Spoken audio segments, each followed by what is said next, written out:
Aujourd'hui, je t'emmène dans un endroit insolite et méconnu de Montréal. Une ville cachée sous la ville.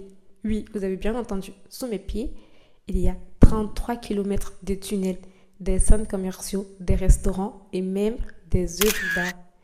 Bienvenue dans la ville souterraine de Montréal. Pourquoi avoir construit une ville sous terre?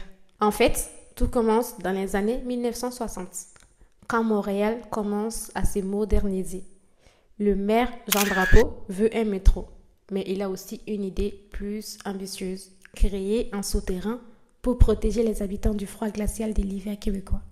Le premier tunnel est inauguré en 1962 et petit à petit, Montréal construit le plus grand réseau souterrain du monde. Aujourd'hui, on parle de 33 km de galeries et 12 km² d'espace sous la ville. Le réseau souterrain de Montréal, c'est 33 km de tunnels, soit l'équivalent de la distance entre Montréal et Laval. Imaginez un immense couloir sous la ville, aussi long qu'un trajet entre deux grandes villes. Et en surface, ces réseaux couvrent 12 km², ce qui représente environ 1600 terrains de football. Oui, tu as bien entendu.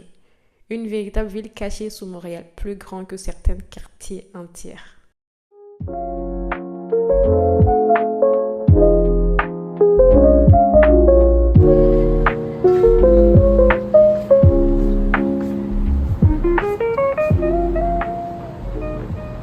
On va juste essayer de prendre la température de dehors, juste pour voir à quel point il fait froid dehors. Il fait très très froid. Et là, on va rentrer dedans et continuer avec le souterrain. Il fait moins 20 degrés dehors, mais ici, c'est une autre réalité. La ville souterraine, appelée aussi réseau, c'est accessible par plus de 120 entrées qui proviennent de l'extérieur, facilitant ainsi son accès depuis divers points du centre-ville. D'ailleurs, je me suis perdue plein de fois dans cette vidéo-là et tu vas être témoin de tout ça. Mais pour ne pas te perdre, j'ai trouvé un guide hyper pratique pour toi. Je te mets le lien dans la vidéo. En fait, là, j'essaie de prendre le temps quand même d'apprécier. C'est comme un souterrain. C'est vrai que je marchais trop rapidement. Je me suis dit non, respire un bon coup, apprécie le moment. Toujours rêvé de visiter le Canada. Je suis au Canada et je suis dans un souterrain. Et c'est une chance. Et j'apprécie le moment aussi que je fais. Et pas juste pour filmer, mais aussi pour apprécier l'expérience.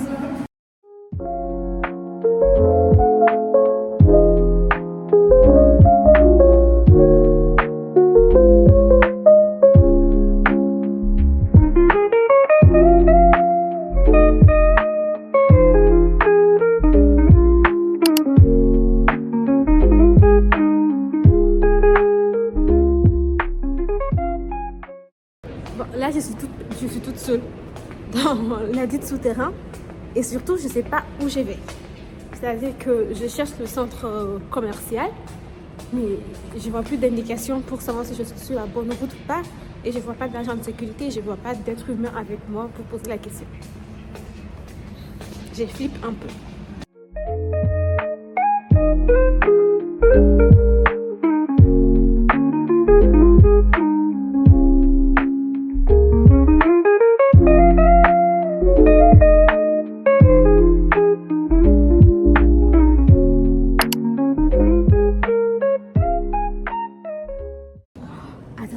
Je viens de réaliser que c'est le mur de Berlin.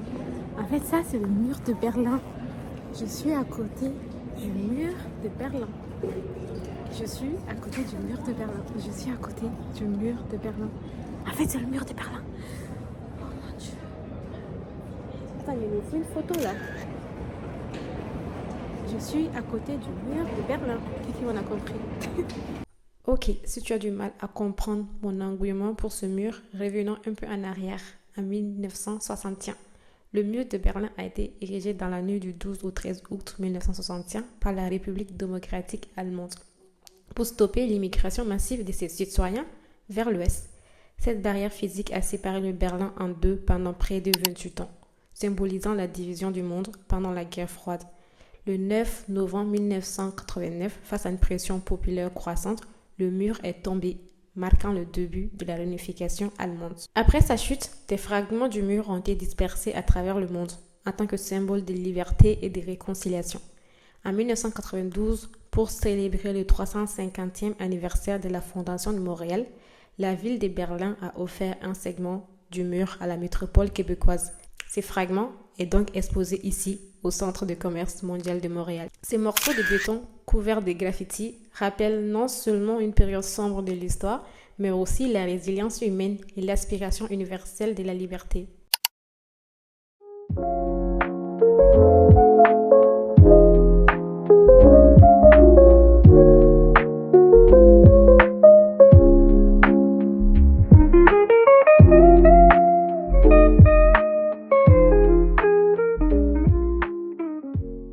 J'ai du mal à croire que je suis dans un souterrain. Je suis dans un souterrain et c'est magnifique ici. C'est vraiment beau. Mais il faut que je me presse parce que je dois vous montrer plein de choses encore. Il y a un festival qu'on doit rejoindre tout à l'heure. Il ne faut pas que le festival se termine. Il y a plein de touristes et plein de photographes et tout. Du coup, on va continuer l'exploration, si tu veux bien.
T'arrêtes de faire ça. Je vais vraiment sortir ça manteau sur moi. Ah oh, papa. Oh, il y a tellement... Oh, ça... Waouh. Regarde où je suis.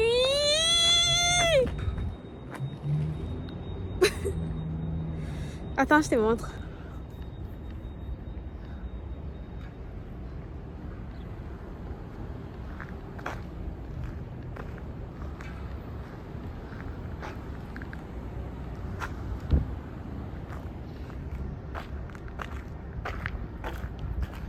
T'imagines, la porte ne s'ouvre pas de l'intérieur, de l'extérieur. On serait fichu.